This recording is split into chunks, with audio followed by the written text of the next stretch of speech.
Hi, Big Jim on Lucille Marie. I'm getting ready to cut some new mahogany strips for the paneling, and also I'm cutting. We have to do a custom piece, as I mentioned in the earlier video, where it's going to be 1.75 inches on one end and 6 3/4 on the other end. And so what I did, they didn't have any pre-cut 1/2 inch or 1/4 inch panels at the lumber store. So I have to make my own. So the first step in doing this is cutting the wood. Right now this is set up at 7 inches.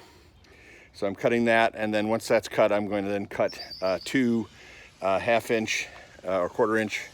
It's going to be between 1/2 inch and 1/4 inch panels from this, so that I have one for the port side, one for the starboard side. Then I'm going to cut some grooves to make it look like we have strips here. So that way I'm going to use the saw blade to cut very thin and shallow grooves to make it look like maybe beaded wainscot, something like that, or just mimic what's going on right now with the other strips.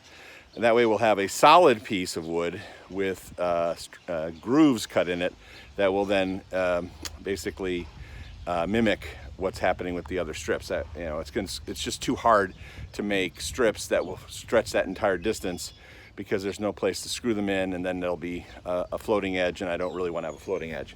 So that's what we're doing right now. I've already cut part of this. I stopped the saw at mid-cut, which is not a good idea usually, because it's going to put a little strain on the motor to start up again. But I just wanted to show you what I'm doing before I finish.